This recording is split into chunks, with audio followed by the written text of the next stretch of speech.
What is going on, y'all? It's your knowledge seven-figure entrepreneur, and I've been in the notary space for going on 10 years. What I want to talk to you about today is why you're stuck at 2 to 3 signings a month, or at least the real reason on why you're stuck at 2 to 3 signings a month. So this is actually a very important conversation, and when I'm speaking to a lot of notaries, one of the most consistent things that I always hear is like, oh yeah, honestly, this is probably the most consistent, that they're stuck at only 2 to 3 signings a month. They kind of get signings every here and there, but they're basically waiting on people to send them jobs and send them signings. And the reason this is, honestly, there's a lot of reasons for it, right? But we're going to the first one.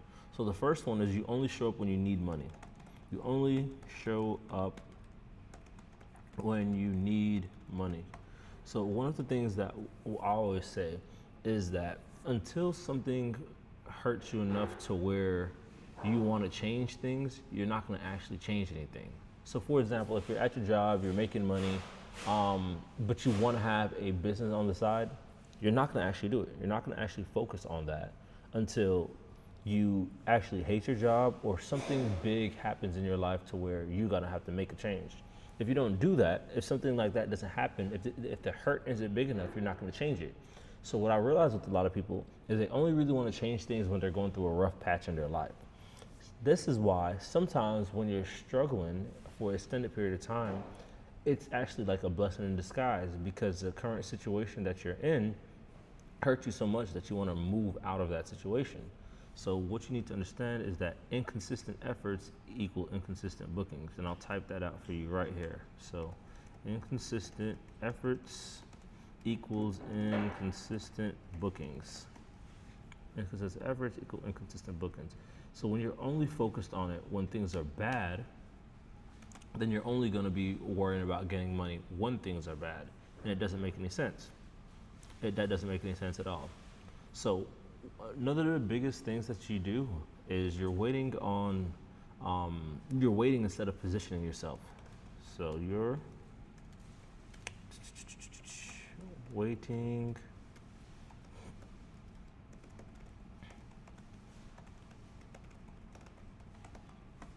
instead of positioning yourself. So what that looks like is many of the people that I'm talking to that are on these calls, you guys gotta don't take the horns by your own hands. You're waiting for signing services and signing companies to send you business, or maybe you're just waiting for people that find your Google profile to send you business.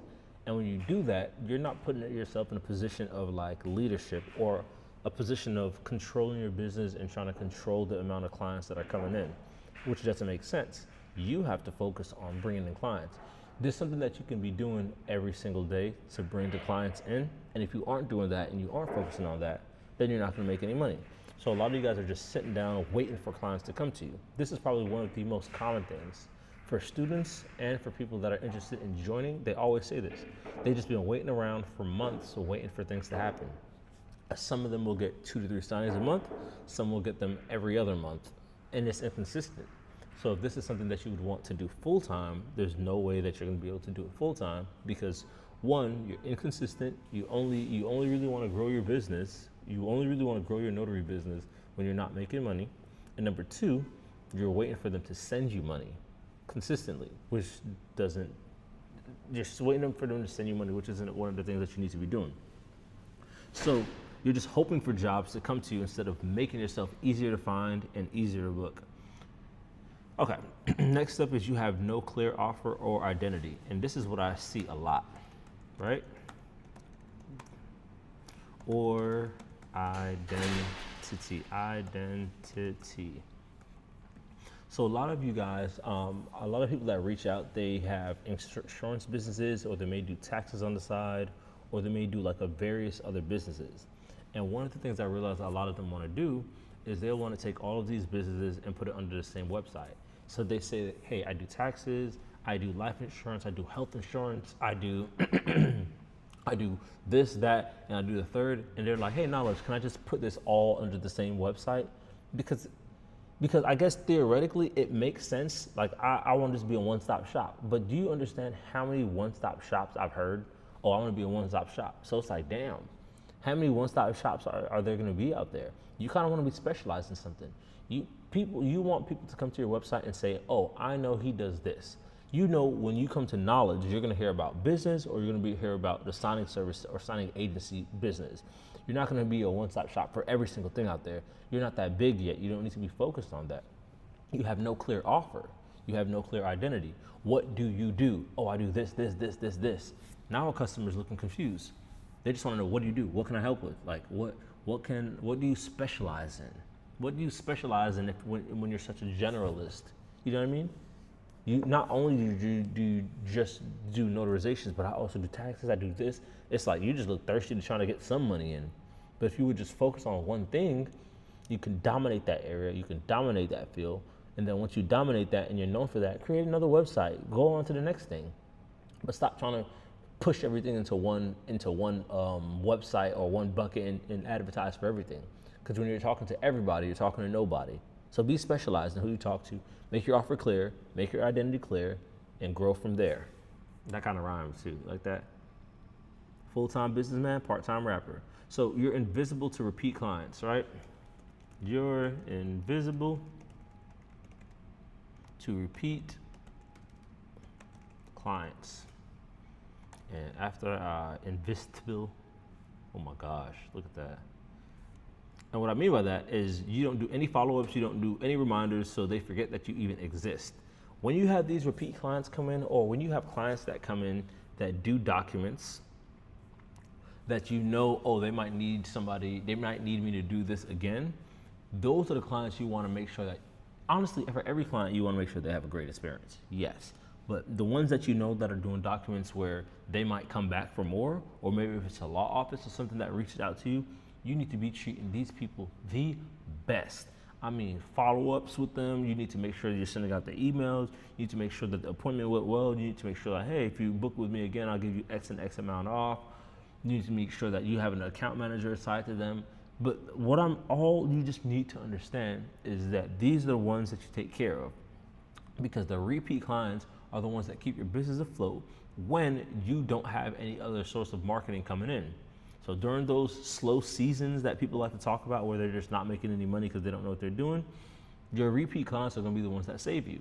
Like I always talk about, one of my business partners has a cleaning business, and even when he turns off his ad, he's still making tens of thousands a month from his cleaning business just off of the repeat clients.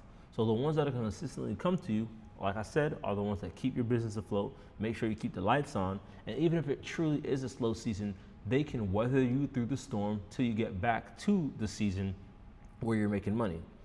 Because if you're not making money for a period of time, a lot of times people don't have reserves of cash set to the side, or they don't have credit that they're able to use. So during those slow seasons, or during the times where things aren't going as good as you want them to, their business dies off and they can't sustain itself until it gets back to the point to where money's coming back in. So you need to be reaching out to these repeat clients. You don't need to be invisible to them. You need to be making sure that your presence is known and they know what you actually do. And one of the things, you haven't built any trust or proof yet. Like, and I'm about to get on y'all in a little bit. You haven't built any trust or proof yet. And this goes with any industry that you're in. Even with me, if I didn't have any notary students or any people that are trying to open up a signing agency, and I came with you with no results or no student, you would look at me kind of crazy. Especially when I said the numbers that I say that I'm doing, you would look at me crazy if I didn't have any testimonials or any proof to show you or any consistency. But that's how you guys are. That's how you guys are with your own notary business. That's how you are with your own notary business. So how can you expect it to be different for anything else? So when customers come to your website, they don't see any reviews, or they don't see anybody you work with, or they don't see any pictures of you, or they don't see anything, any certifications, or they don't see anything that you say that you have. So why would they want to work with you when they can click onto another company that has their stuff built out? Think about it. It's you. Think about you versus the other person, right? Let me see if I can just draw this out real quick. I like to draw sometimes. This is you right here, right? This is you, and this is your website, and this is somebody else, right? This is their muscles too. The other person got muscles too. You gotta step your business game up. This is you. This is somebody else. This is the guy that they say not to worry about. Right. This is you with your website, and on your website, You do all these different things. I do taxes. I do this. I could even wash your car, and I do roof cleaning. Versus the person that says I do notarizations. Who do you want to focus on, right? Not only do they say they do notarizations, this guy doesn't have any reviews because he does everything. So he doesn't have reviews for anything. And then this guy says, I do this one thing and I have tens of reviews or even hundreds of reviews doing this. Who looks more, just think about it in a logical perspective, a logical standpoint. I'm a logical person. Who would you much rather go to do your notarizations? The person that has a whole bunch of, oh, they do everything in the world and they don't have any reviews? Or the person that just has one website, they do notarizations, they have the reviews? You're gonna go with that person because they're more specialized. You're gonna go with the person that's more specialized. So that's the thing that you need to keep in mind, because that's how customers look at it too when they come to your website. So that's to put things into a little bit perspective so that you can see that. All right, so that is one of that. Let me see something else for you guys. And then last but not least, you treat it like extra cash, not like a business. So treat, and this is something I say a lot, treat it like a side hustle. So a lot of you guys, if you have a job or you have something that's consistent already bringing you income, you kind of just want a side hustle. But even if you want to have this as a side hustle, something to bring you an extra income, you can't treat it like that. You still have to treat it as if it's a full-time business. Because if not, when you treat it like a side hustle, you're not actually giving it the love that it needs to actually grow. So in order for it to actually grow, you have to treat it as if you don't have any extra income coming in, and this is the only thing that you're doing. When you treat it as if it's the only thing that you're doing, you're giving it the energy that it needs to actually grow. So that's what you have to remember. And these are mainly the reasons that I see that people get stuck between those 2 to 3 signings. Usually it's around 2. They'll get it like at the beginning of the month and the end of the month, and they don't know how to get any more other business. So if you're currently in the notary business or thinking about getting into the notary business, or if you're just interested in the industry, these are a few tips that can help. If you want to book a call, click on the link down below. Me or a member from my team would love to walk you through the process. Make sure to like, comment, subscribe, hit that bell notification. See you guys in the next video. Peace. If you found this helpful, make sure to join our free Notary Knowledge Academy. It's the #1 community for all notaries. And if you need one-on-one mentorship on how to grow your business from 3 to 8K plus in your notary business, all the links are down below. Go ahead and click that, and I'll see you guys on the inside.